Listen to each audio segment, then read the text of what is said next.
Bonjour à tous et bienvenue sur boursicoté.com pour cette nouvelle analyse technique des principaux indices mondiaux. Et on commence par le DAX qui est resté sous une zone ici proche des 16 100 points. Donc on a validé une accélération en fin de semaine dernière, mais pas de rebond comme nous l'avons connu sur le CAC 40. Alors il est vrai que sur le CAC 40 c'est un petit peu le secteur du luxe qui a porté. On n'a pas de secteur de luxe aussi fort du côté de l'Allemagne. En plus on a une résurgence de la pandémie un peu plus forte sur ce pays, ce qui a certainement contribué ici à brider l'évolution des cours. Et donc on reste ici dans une tendance qui est certes haussière mais qui perd en dynamique. C'est ce qu'on voit d'ailleurs sur les histogrammes du MACD, même si le RSI quant à lui reste au voisinage de sa zone de surachat. Donc la semaine prochaine, en cas de consolidation, c'est toujours ici cette zone des 15 800 points qu'il va falloir surveiller.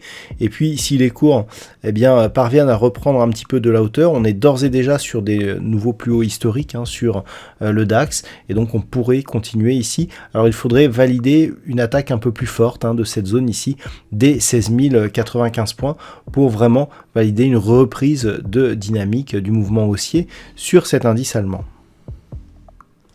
Sur l'Eurostoxx 50, depuis le franchissement ici sur gap et voire même sur fenêtre haussière de cette zone des 4252 points, on continue là aussi à monter. On avait touché ici une zone de points hauts, on avait une résistance proche des 4365 points. On est quasiment resté toute la semaine sous ce niveau.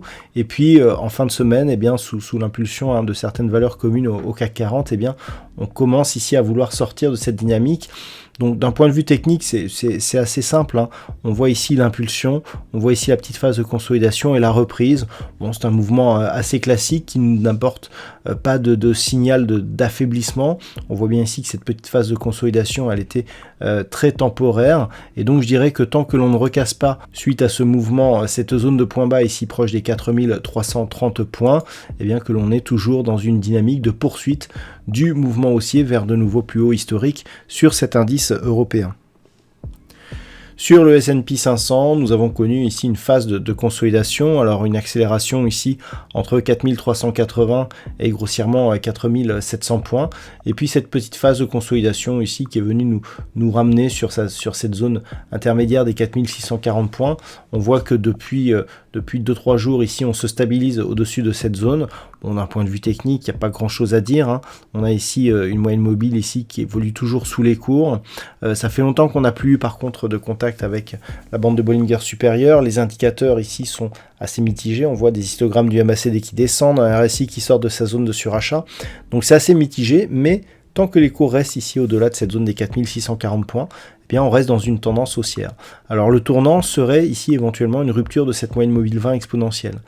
Tant que l'on est au-dessus de cette moyenne mobile, la tendance reste haussière et forte. Si on vient commencer à tester cette zone, tout dépendra si on franchit ou pas cette moyenne mobile, ce qui nous donnera des signaux éventuels d'affaiblissement. Mais pour l'instant, tant que nous sommes au-dessus de ces niveaux, on vise une poursuite vers de nouveaux plus hauts significatifs au-delà des 4720 points.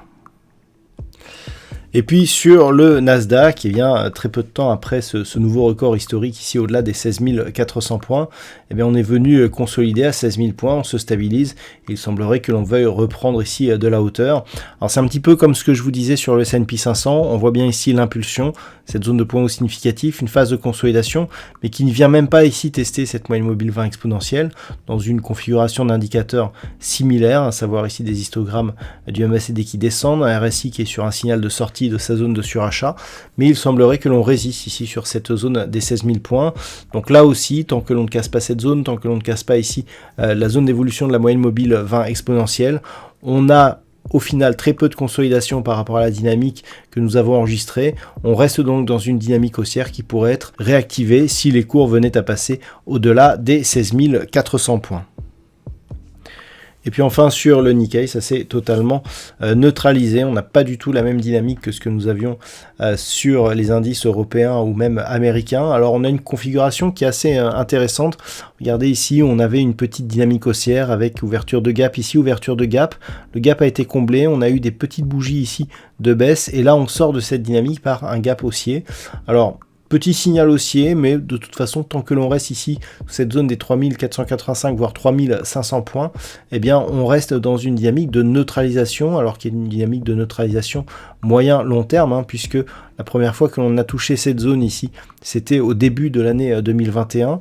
Ensuite, on a ici cette zone de support des 27 385 points, mais globalement, c'est neutre ici, et il faudrait vraiment venir d'une manière assez forte, hein, avec beaucoup de conviction sur cette zone des 30 500 points pour sortir de cette zone de congestion. On reste dans une tendance qui, d'un point de vue moyen-long terme, reste fortement haussière. Hein. On est passé ici de 16 500 à un plus haut au-delà des 30 000 points. Donc clairement, on est sur une dynamique qui est très forte. Très peu de consolidation, si ce n'est horizontale ici sur cette configuration. Donc la semaine prochaine, on continuera à surveiller un éventuel retour ici sur cette zone des 30 500 points. Voilà donc ce que l'on peut dire sur cette analyse technique de ces principaux indices mondiaux. Je vous souhaite une bonne soirée, un bon week-end. On se retrouve naturellement dès la semaine prochaine pour d'autres analyses techniques, toujours sur le site boursicoté.com.